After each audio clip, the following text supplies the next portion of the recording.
Okay, so hello everyone, and welcome to the first podcast of 2023. My name is John Dove, and I am the founder of Speed Mooting.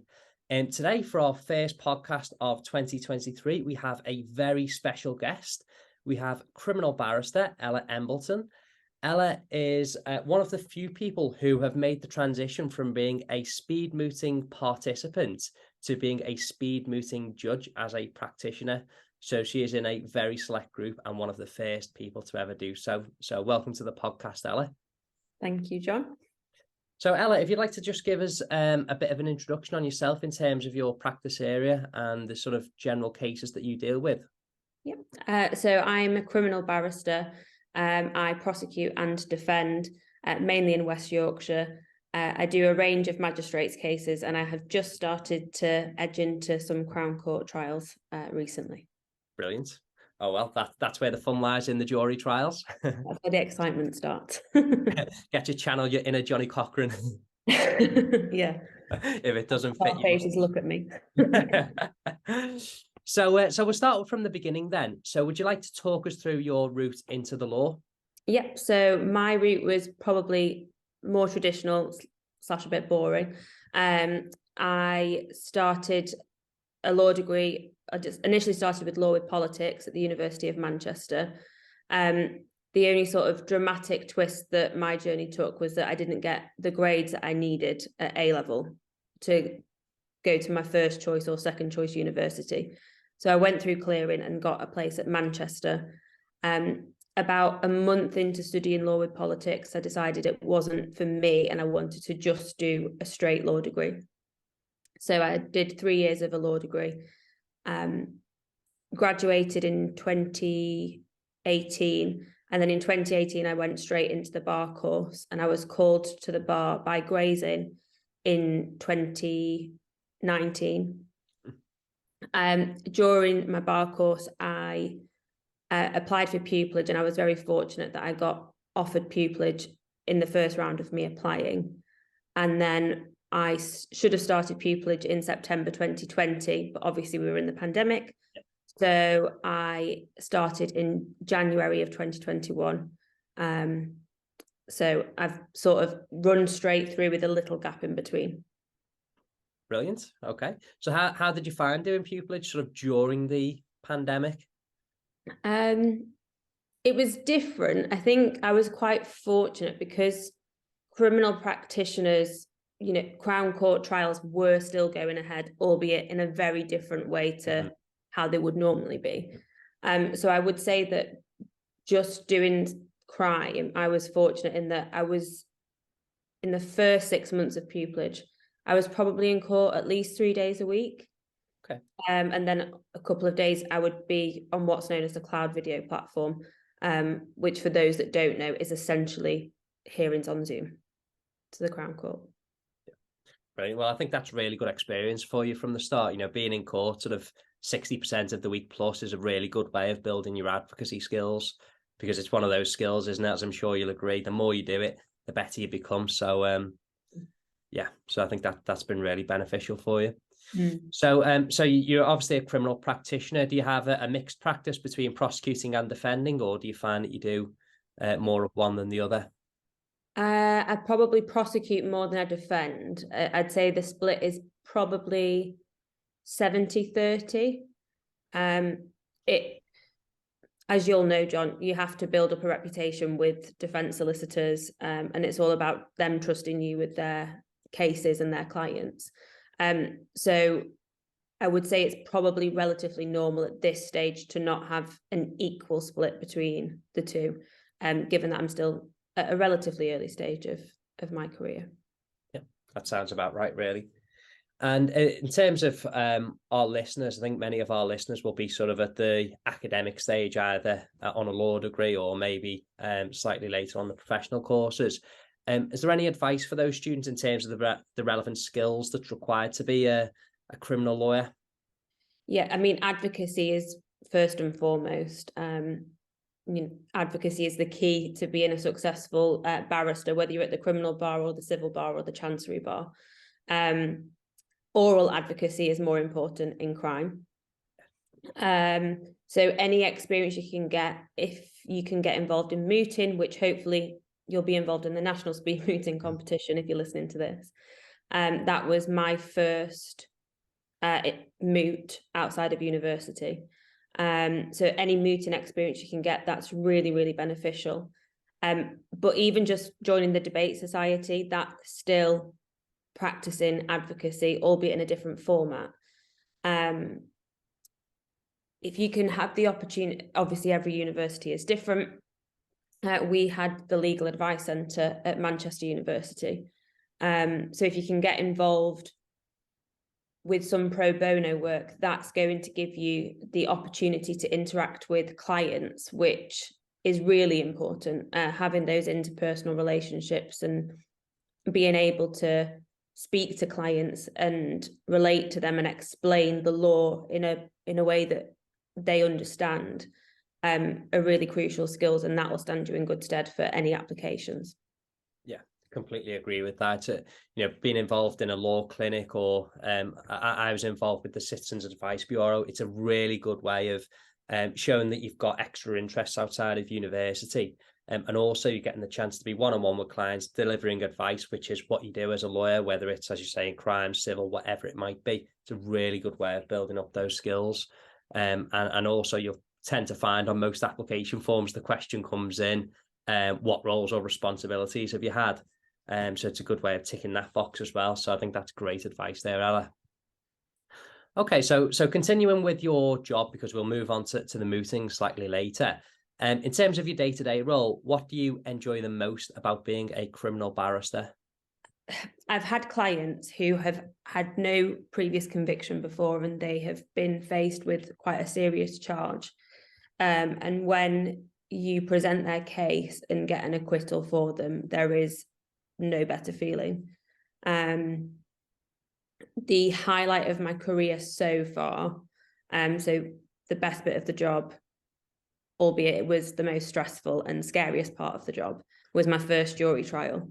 But delivering my closing speech to the jury, that was such a good feeling. I would bottle that up. So yeah, for me, I went into the job because it was talking, which is what I enjoy doing. So yeah, definitely the advocacy part of the job and representing vulnerable they're the highlights of the job for me. That sounds amazing.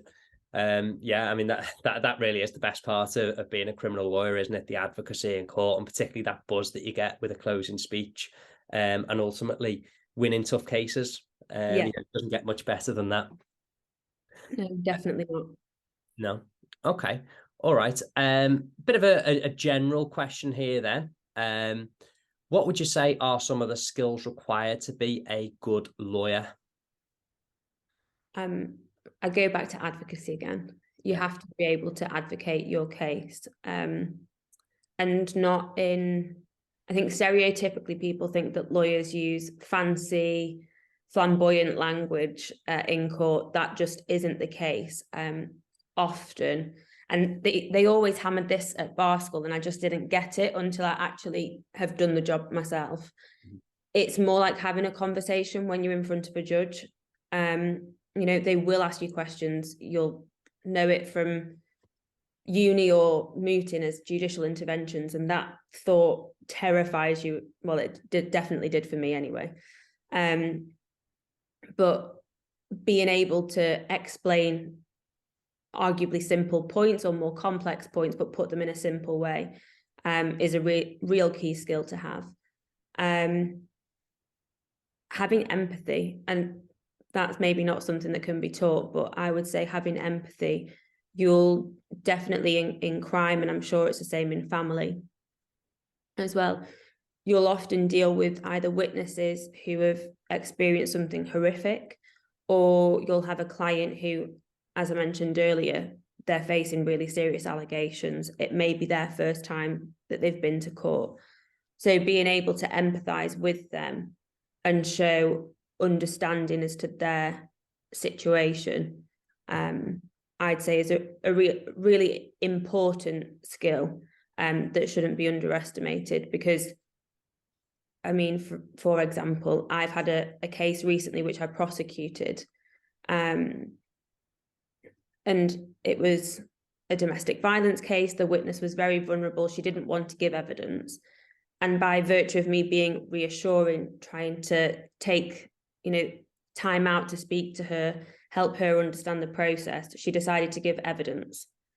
So sometimes having that empathy and being able to connect and communicate with other people can have a real difference and impact on the case. Yeah, absolutely. And when you think about it, I suppose that's technically sort of a soft form of advocacy. You still had to be persuasive with that person. Okay, you're not in front of the court or a jury at that point, but you still had to put across your point in a persuasive way. Yeah, and I think even simple things that I think when you write in applications, you might think, oh, I don't need to put that. That's a rubbish skill. But simple things like organisation, if you don't notify your instructing solicitor of what the outcome of the case is, that's not going to stand you in good stead. So being on top of your workload and being organised, and that could be being organised by managing a part-time job alongside your studies. They are important skills to be a successful lawyer. Definitely. So there's more than what you just see at the surface level with the job, quite a lot there. So fantastic answer there, very comprehensive. Okay, so moving on to, or I suppose moving backwards in terms of the sort of lifespan of a lawyer, to go back to the application process, any general tips for those that are aspiring, particularly to the bar? So any tips for pupillage applications or interviews themselves? Definitely for me, I felt overwhelmed. So try and not let yourself feel it can feel enormous. You might be putting in 20 applications in. I think I put around 20 applications in. But how I started off was literally spider diagrams, skills, and then drew off from that what skills I felt I had. Another one might have been experience, legal experience, and dealing with that. And then you've got a visual as to what you want to include in an application, and that will help you then write the application. One rule that I would say is very important, and it's still important now for me when you do CPS applications for the grading, read the question. If it says no more than 3, don't give 4, because if I read that, I would say, well, you're not listening to the instructions. So straight away, you'd be probably put in the reject pile. So even though there'll be lots of stuff that you want to say, look at your questions carefully. Think about what evidence best suits the relevant question. Try not to repeat the same experience or example twice. Try and give a different example each time, because that shows the breadth of your skill set. But yeah, read the questions carefully, plan. Don't do all your applications at the last minute. Take your time. Make sure you get someone to read through them. I think I had 3 or 4 people read over each of mine. Because it's amazing what you might have read through it 10 times and they'll still pick up a spelling mistake. And it's the attention to detail, which is really important, especially in pupillage applications. Yeah, absolutely. Fantastic advice there. Lots of really good points for people to think about. And I've never really thought about the spider diagram before, but it's actually quite a logical way of going about things. It's a good way of just sort of stemming out your ideas, having a good think, and then you can expand from there. And I completely agree with you about not repeating the same example once or twice, because you've got so much to talk about, and if the interviewer has read it once, they don't need to read about it a second time and bore them. So fantastic advice there.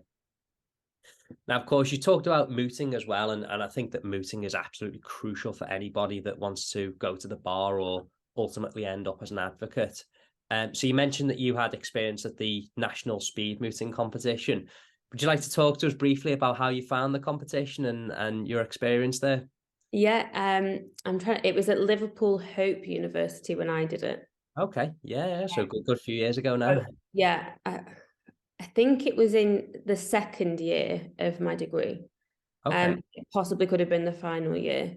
Prior to it, I had only done one moot before, which was the internal moot at Manchester University. So I'd never been against people that I didn't know. I always knew my opponent when I was doing it at uni. So I definitely felt nervous going through, but I think for me, you felt supported from the get-go. You got the papers, you were told about, I guess, how to prepare it and what, and I ended up coming third, I think. I didn't reach the final. I think I was knocked out in the semi-final. But after each round, and this was what I found really useful, is that you got really good, helpful feedback for the next round. So if you did progress, you knew what you had to do on the next occasion to do it. And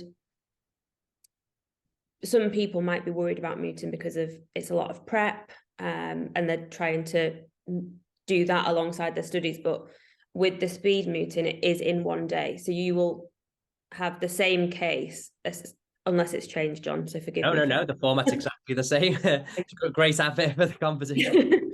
So you have the one case, and you get to grips with that quite quick, because the night before you don't know if you're going to be for the appellant or the respondent. So you have to prep both sides, which means that actually your advocacy is probably going to be better than you think, because you already are anticipating what the other side might say. Yeah. And I don't know, it's one night essentially of preparation, rather than some of the longer competitions, which, you do the first round. If you get through, there might be a few weeks and then you have to prep for the next round. This is all in one go. And definitely now that I'm a criminal practitioner and doing what we call sessions. So just for people that don't know, that could be a list of 6 trials that I prosecute in one day in the magistrates court. It's very quick paced. I would say the speed mooting competition is probably the only competition that would put you in good stead for sessions. Oh, thank you. That's a great compliment for the competition, and I'm glad that you liked the format, that it was all done very quickly, because for those of you listening that don't know, for the National Speed Moot, you'll get the papers at 5 o'clock the night before, and by 5 o'clock the next day the competition's over. You've been through a whole competition in a full day, and Ella, you've done really well there to get to the semi-final, because you will have been competing against up to 128 people there. So you've done well to progress through all those rounds, and particularly considering it was your first ever external competition as well. So yeah. And then of course you made the transition to being a speed mooting judge as well. So you've seen both sides of the same coin, and you're one of only a few people to have done that. In terms of the competitors that have been before you at these competitions, are there any sort of common mistakes that you see from people in these mooting and advocacy competitions? One of the more obvious ones, again, which is something that I probably did do as a competitor, so I'm not saying that I was perfect and didn't do this. I know for a fact that I did, is having a script. Because the issue with having a script is that there'll be some people who are quite happy having the script there as a comfort blanket, but are still able to maintain eye contact and make it flow naturally. But the ones that stand out are the ones who literally have it and sort of don't ever give you any eye contact. And you can tell that it's just being read out. That was the main thing that I noted as a judge. And sometimes someone will have a really good point and you'll be like, come on, but they just don't flesh it out enough. They'll say it but not expand on it, and I think that's something important, because that often will send you out from the crowd if you're able to expand on a good point. The most frustrating thing, I remember discussing it with another judge. We were both judging one round together, and we both were like, oh, why didn't they just go a bit further with that point, because that was a really good point that they could have made. So yeah, they're the two things I would say. Yeah, I think so. And I think that second point is so important, because what we try to do is we try and make our problems sort of 50-50, so the law could go either way, but it's not always possible with a moot, and sometimes the law will favour one side or the other. And if you're representing the party where the law is in your favour, that's really what you're being tested on, how well you can hammer home the point and really use the law to your advantage. And as you say, if you're not fleshing out the point, if you're not, citing from the case, citing any obiter, whatever it might be, if you're not really utilising that to the full advantage, then you're not going to score the points, and you're really leaving an open goal for your opponent there. So that's a really good point. Okay, so I think we've covered most things there, Ella. So you've been really helpful, and I hope that most of our listeners have found a lot of value from what you've been saying there. And we're going to jump on to our sort of fun quick fire round at the end now. So just some fun non-legal questions, just so our listeners can get to know you. And so we'll start with a nice easy one. Favourite food? Pasta. Pasta. Oh, right. Okay. Anything in particular, a specific type of pasta, or? No, just any carb, any pasta. Join the club. I tend to go for pepperoni pizza, so yeah. I was like, do I say pasta or pizza? I could have just gone for Italian, but that would have been a bit vague. Yeah, it's okay. Okay. Next question is favorite holiday location? South of France. Oh, right. Okay. Very nice. Okay. The next question, what is your favorite book? That would be Educated by Tara Westover. Okay. Favorite film? Love Actually. Okay. And the final question, this is the most crucial one. I asked this to all of my guests, and I'll be interested to get your opinion on this. Crisps on a sandwich, do they belong there? Yes, absolutely. With lots of butter. Yep. Brilliant. Well, yeah, that's the answer we were looking for. I'm struggling to find someone who's against me on that point. On a personal level, I would go steak McCoy's on a cheese sandwich. Oh no, I would just have a plain crisp sandwich. Oh, right, okay, yeah. Cheese and onion Walkers with white bread and butter. That would be my staple. Still sounds good. Very a la carte. Well, brilliant. Well, I think our listeners have got more than they bargained for there. We found out exactly the perfect way to have a crisp sandwich, or two different opinions on a crisp sandwich anyway. So once again, thank you very much for taking the time to speak to us today, Ella. As I say, you're part of a select group of those that have competed in and both judged the speed moot. And of course, it's been great to hear your insight on pupillage applications and life at the junior bar. So thank you very much. And I'm sure our listeners will see you again at a speed mooting competition shortly.